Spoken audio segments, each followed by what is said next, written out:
well, we're back on the camper awning. I had a viewer comment this morning that he had the same clunk when it's opening as mine does, and I hadn't really thought about that being a common issue, so I hadn't really done anything about it. I honestly have not looked into it because rolling the awning out with the door like that, you can't see what's going on over here. So I got my GoPro, and I'm gonna stick it somewhere and try to get a view of what this thing's doing when it pops out like that. So I'm gonna go get the GoPro set up. I'll probably set this on the trunk of this car and just kind of watch this end when it comes out to see if we can see.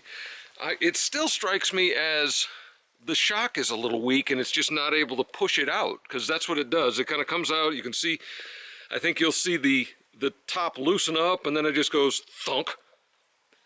So it may yet be the shocks, even though they don't seem worn out. I don't think there's anything mechanical binding, because when the awning was off they worked fine.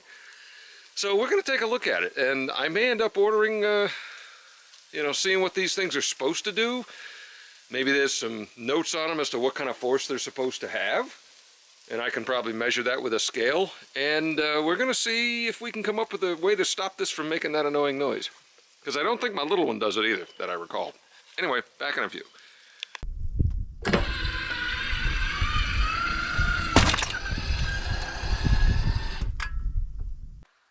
Alright, just skimming the little GoPro footage. It seemed to be doing something like that, where this bottom end was not coming out enough, and that's what it does. And the only thing that can do that is this.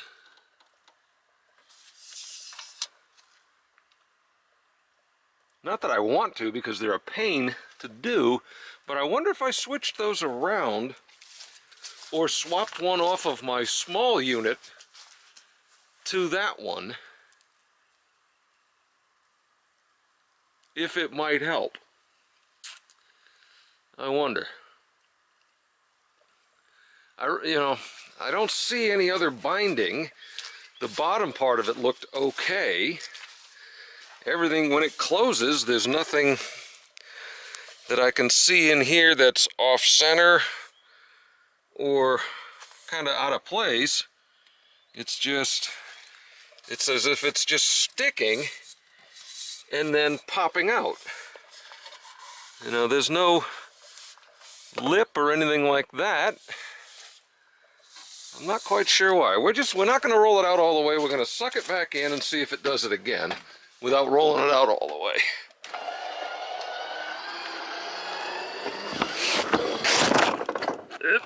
Bit my camera.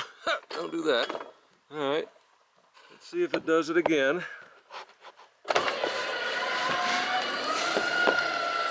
Yep. So it's not really a function of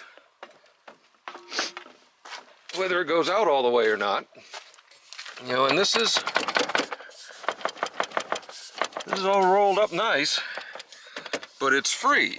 It's not binding, but when this thing starts coming out towards you, it's not pushing this out as easily as it should. I don't know. I'm going to try to set the GoPro up maybe kind of right here and look at it that way. It'd be easier if I zoomed out, dummy. And then see if I can get the exact mechanism that's going on in here.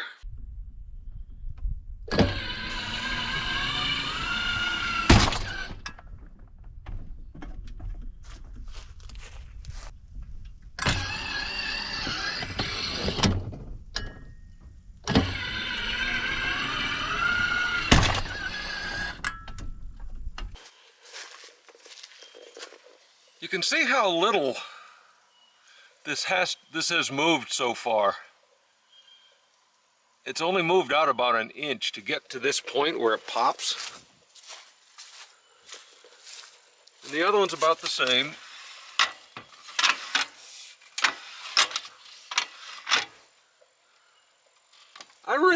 I really wonder if these shocks are getting a little bit weak. I really do think they are, even though they're, you know, they're not. This one, I have to say,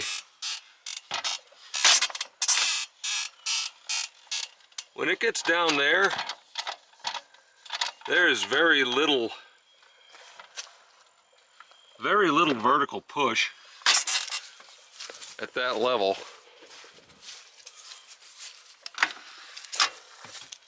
This one really feels like it has a lot more pop vertically right here. It really does.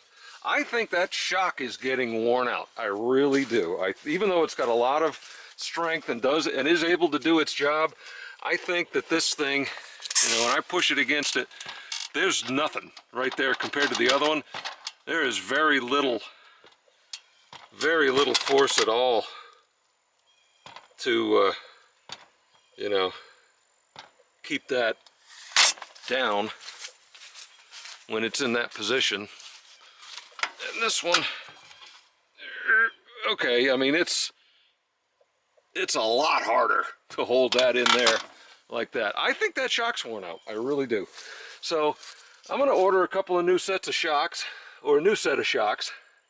Honestly, what I probably could do is just swap one from over here if I wanted to. And that may be what I do, because we don't use this awning anywhere near as much. And it's smaller, so maybe it would be easier for it to handle. So maybe that's what I'm going to do. I'm going to open these up and see what that's going to take.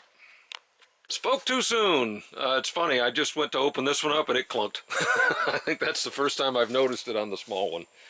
And so I really do think that after 6 years of use, these shocks have just gotten weak.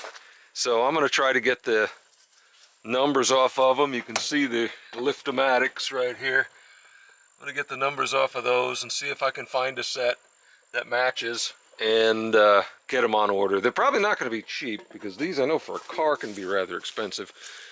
And that's all it really is a lift cylinder for like a hatch or old trunk. Yeah, I really do think that these shocks have worn out in their home position, and they're not able to control it when it's coming out. I really do believe that's our problem here. So I'm going to probably end the video there. I will do an update after I find the shocks.